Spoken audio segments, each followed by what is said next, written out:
Welcome back, everyone. Thanks for tuning in on another episode here. Today I want to talk about CV axle boots and why it's worth it to actually change the boots and not the axle. Now, in the case that you actually have a CV boot leak and the axle is not making any noise, it's actually still usable. And in the case with the Mazda Protege, I actually checked the price for new axles, and for this car, for some reason, they are very expensive. I could get aftermarket axles, but they just didn't fit right. I actually tried this with the left side. The axle was a little bit longer on the outside end, and so I just decided, hey, you know, why replace the axle when it's not making noise? The boot just tore open. So it's very easy to do, and I want to share that with you today. CV boots aftermarket are widely available, and if you can get some high quality ones, it will really last you quite a long time.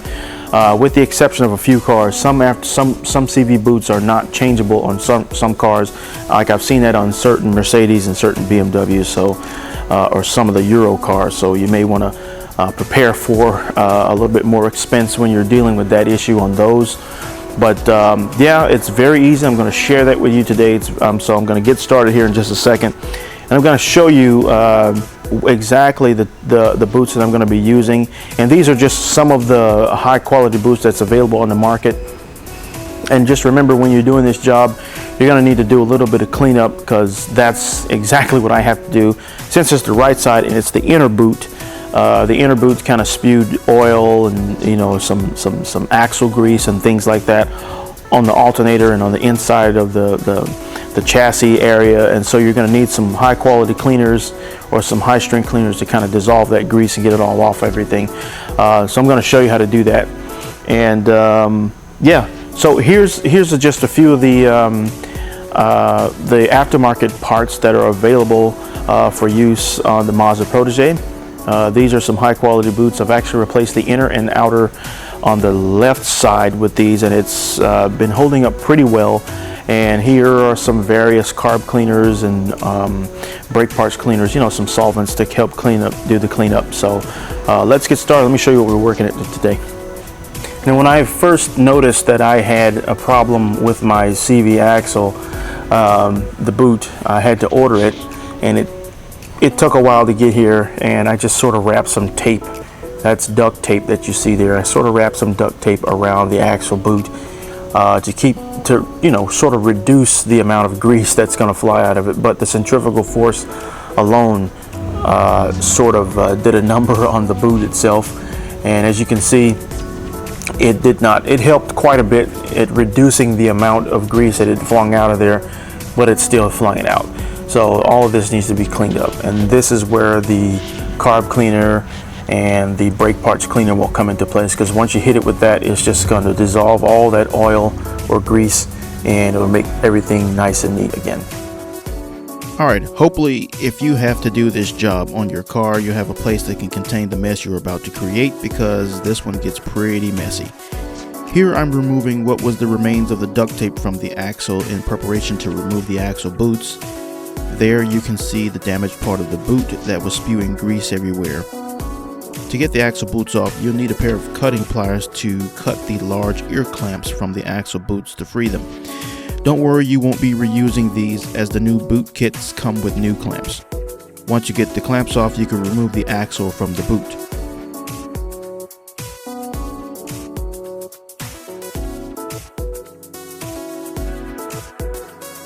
Having a parts cleaner really helped out here, because you can simply wash away the old grease with the solvent, and it dissolves and washes into the reservoir filter area. You'll need to thoroughly clean the parts, as new grease will be going in, and you don't want the parts greasy while putting in the new boots, as this makes the operation very difficult.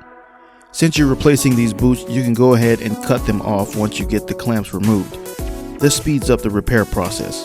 When replacing the boots, I recommend to just remove the tripod bearing on these types of axles. You will need to mark the way it comes off so that you can put it back exactly the way it came off. I've seen some techs remove the outer CV joint from the axle.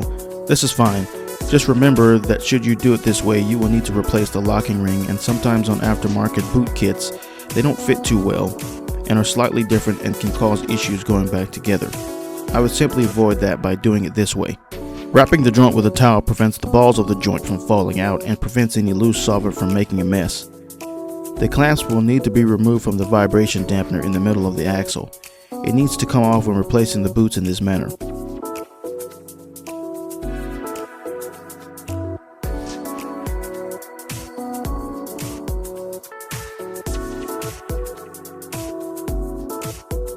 The tripod bearing is held into place by a snap ring, which is replaceable.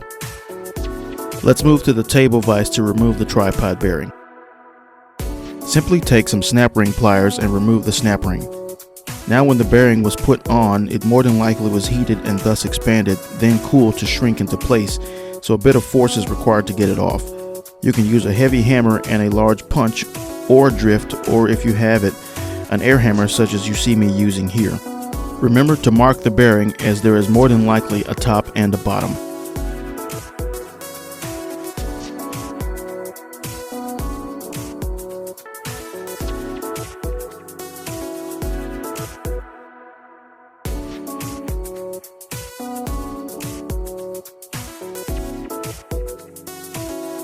In the box is the boot repair kit, which consists of a boot, 2 clamps, new locking rings with a snap ring, and a grease pouch.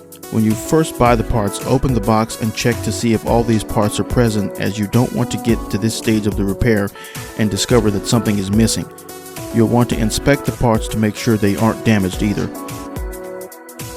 Start by slipping the outer boot onto the shaft. Obviously, you'll want to empty the grease pack into the boot and joint before you seal the boot with the clamps. You don't need to worry about mixing or getting the grease into the joint, as when you drive, the centrifugal force of the spinning axle will do this for you. Next, slip on the clamps. To close the clamps, you'll need a set of ear clamp pliers to do this.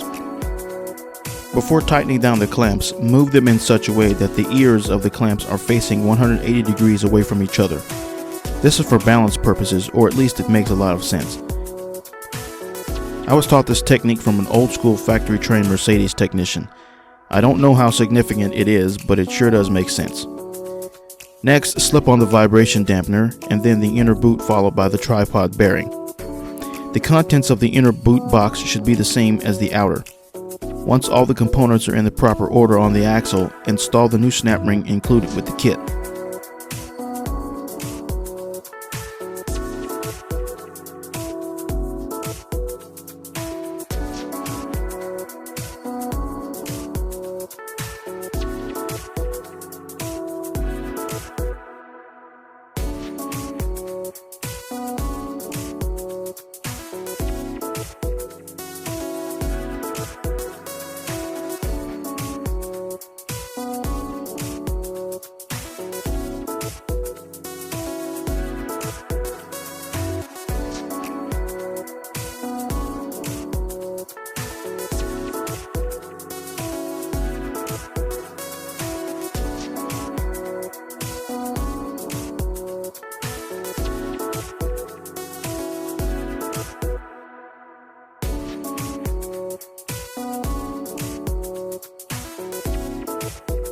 Next, completely empty the grease packet into the tripod bearing drive. Be sure not to close the clamps until you align the boot with the drive housing first. Once everything is aligned and in place, go ahead and close the clamps. Be sure to turn the clamps 180 degrees opposite of each other for balance purposes.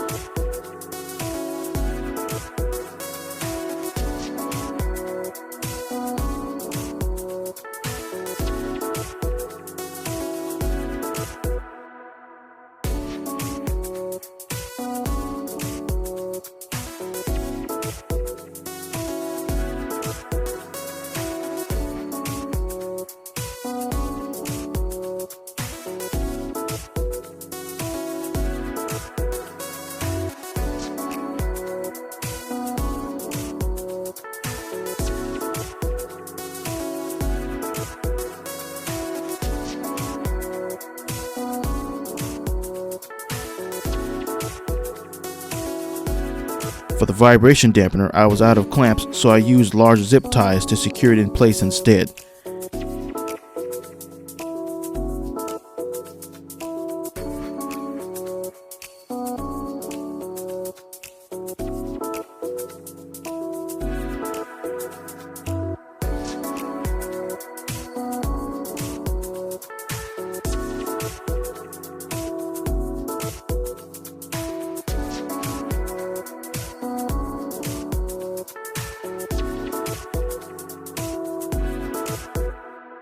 clip away the excess, and that completes the axle boot repair.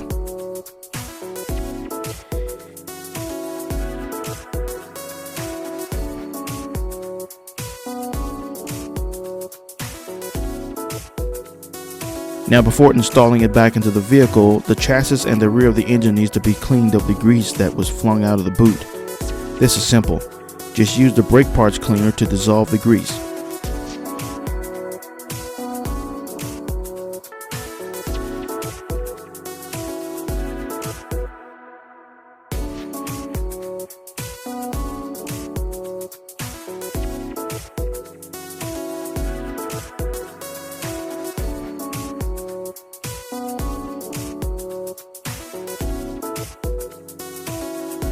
Use a shop towel to wipe away any remaining grease and brake parts cleaner residue. This repair is pretty simple and costs hundreds less than replacing the axle, especially if you consider the price of OEM Mazda replacement parts. With the right tools, this repair takes about an hour and a half and you'll be back on the road before you know it.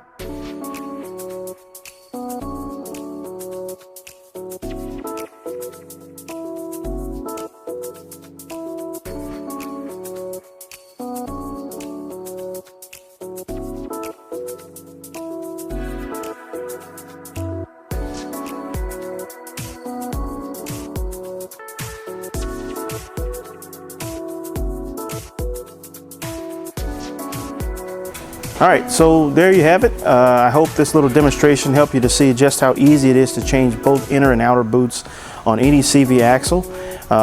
They're not all made the same, so please be sure to check your maintenance manuals and whatnot to find out the procedures to do so. But that's pretty much it. I've got everything back in the car, and now I've got the DX on the lift. It's time for an alignment. I just got a new set of tires on, and I want to make sure they wear all properly. So keep it locked right here on this channel. We're going to bring you more great content, more good videos. Keep it locked right here. Thanks for watching. We'll see you next time.